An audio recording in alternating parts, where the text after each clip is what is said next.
कैसे हैं आप लोग। उम्मीद करता हूँ अच्छे और शानदार होंगे। स्वागत है आप सभी का दिशा स्टडी अड्डा में और आज की इस क्लास में। तो चलिए दोस्तों शुरू करते हैं आज की क्लास शानदार प्रश्नों के साथ में। तो पहला प्रश्न है, सौर कैलेंडर मेष संक्रांति के आधार पर बैसाखी 2026 किस तिथि को मनाई गई। तो इसका जो राइट आंसर होगा वो होगा ऑप्शन बी 14 अप्रैल। इसका राइट आंसर होगा 14 अप्रैल को मनाई गई। ठीक है, बैसाखी। बैसाखी मेष क्रांति संक्रांति क्या है।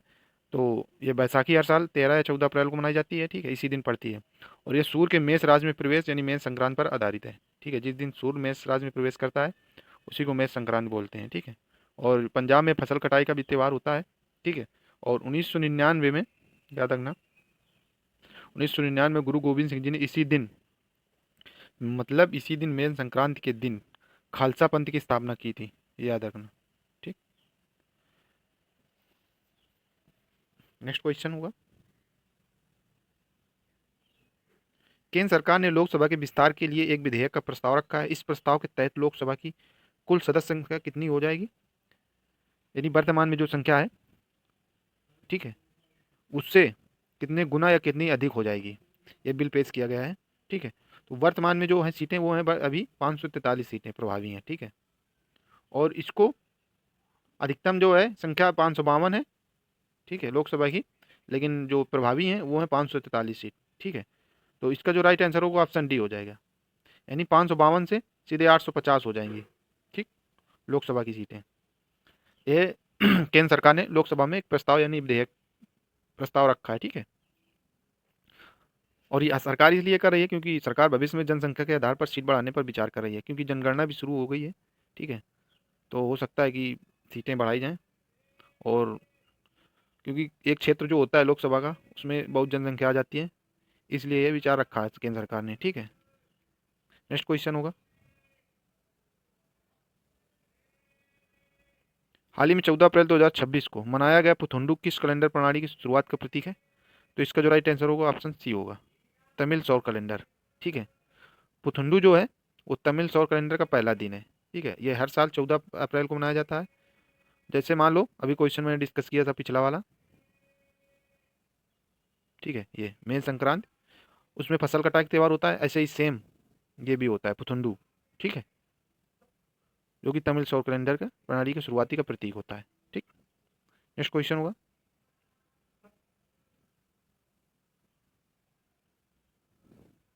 उत्तर प्रदेश सरकार द्वारा हाल ही में न्यूनतम मजदूरी के अंतरिम संशोधन के संदर्भ में अकुशल श्रमिकों के लिए मजदूरी में अनुमानित प्रतिशत वृद्धि क्या है। तो इसका जो राइट आंसर होगा ऑप्शन डी होगा, यानी 21% उनकी न्यूनतम मजदूरी में वृद्धि करी गई है। ठीक है, उनकी सैलरी बहुत कम थी जो मजदूरी कर रहे थे वहाँ पे नोएडा वगैरह में, गौतम बुद्ध नगर में। ठीक है, तो उन्होंने प्रोटेस्ट किया तो सरकार ने उनकी मजदूरी बढ़ाई है। नेक्स्ट क्वेश्चन होगा, विजडन द्वारा 2025 के लिए विश्व में अग्रणी क्रिकेटर महिला किसे नामित किया गया है। तो इसका राइट आंसर जो होगा वो होगा ऑप्शन ए, दीप्ति शर्मा को नामित किया गया है। ठीक है, विजडन क्रिकेटर की जो विश्व में अग्रणी क्रिकेटर हैं तो उनको दीप्ति शर्मा को नामित किया गया है। ठीक है, नेक्स्ट क्वेश्चन होगा, ऑस्ट्रेलियाई सेना की पहली महिला प्रमुख के रूप में किसे नियुक्त किया गया है। तो इसका जो राइट आंसर होगा ऑप्शन बी होगा, सुसान कोयल को। ठीक है, ये इंपॉर्टेंट क्वेश्चन है, याद रखना। ठीक, तो सुसान कोयल ने जो इनको ऑस्ट्रेलियाई सेना की पहली महिला प्रमुख के रूप में नियुक्त किया गया है। ठीक है, और ऑस्ट्रेलिया की सेना को ऑस्ट्रेलियन डिफेंस फोर्स एडीएफ कहते हैं। ठीक है, नेक्स्ट क्वेश्चन होगा, नीतीश कुमार के इस्तीफे के बाद बिहार का नया मुख्यमंत्री किसे चुना गया है। तो चुना गया सम्राट चौधरी को, ऑप्शन सी इसका राइट आंसर होगा। ठीक है, और जो सम्राट चौधरी थे वो बीजेपी के नेता थे, और हाल ही में नीतीश कुमार ने इस्तीफा दिया है और ये राज्यसभा में चले गए हैं, और इनके स्थान पर सम्राट चौधरी को मुख्यमंत्री बनाया गया है। ठीक है, नेक्स्ट क्वेश्चन होगा, अप्रैल 2026 में तमिलनाडु और पुदुचेरी के प्रधान मुख्य आयकर आयुक्त के रूप में किसने कार्यभार संभाला है। तो इसका जो राइट आंसर होगा ऑप्शन डी होगा, सुनील वाजपेयी ने। ठीक है, भारत में आयकर विभाग जो होता है वो सीबीडीटी यानी central board of direct taxes के अंतर्गत आता है, और ये वित्त मंत्रालय के अधीन होता है। ठीक है, याद रखना आप लोग।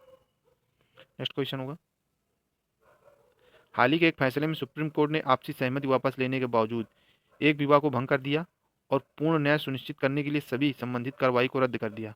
इस शक्ति का प्रयोग किस संवैधानिक प्रावधान के तहत किया गया है?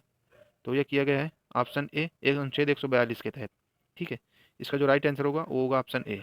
ठीक है, और ये शक्ति केवल सुप्रीम कोर्ट को है। इसके तहत कोर्ट पूर्ण न्याय के लिए कोई भी आदेश दे सकता है। ठीक है, और ये बहुत ही विशेष और असाधारण शक्ति है। ठीक है, कई बार कोर्ट विवाद समाप्त, केस खत्म, विशेष आदेश दे सकता है, यानी विवाद को समाप्त करने का और केस को खत्म करने का और विशेष आदेश जो भी मान्य करना होगा वो दे सकता है। उसके लिए वह स्वतंत्र है। ठीक, नेक्स्ट क्वेश्चन होगा, निम्नलिखित में से किस शहर में आयोजित एशियाई कुश्ती चैंपियनशिप 2026 में भारत ने कुल 17 पदक जीते हैं? तो इसका जो राइट आंसर होगा ऑप्शन ए बिस्केक में। ठीक है, तो बिस्केक में एशियाई कुश्ती चैंपियनशिप 2026 हुई थी, जिसमें भारत ने कुल 17 पदक जीते हैं। ठीक है, ये याद रखना आप लोग। और ये प्रतियोगिता जो होती है यूनाइटेड वर्ल्ड रेसलिंग UWW द्वारा आयोजित होती है। भारत हाल ही के वर्षों में कुश्ती में अच्छा प्रदर्शन कर रहा है। ठीक है, और इसमें भारत ने 17 पदक जीते हैं।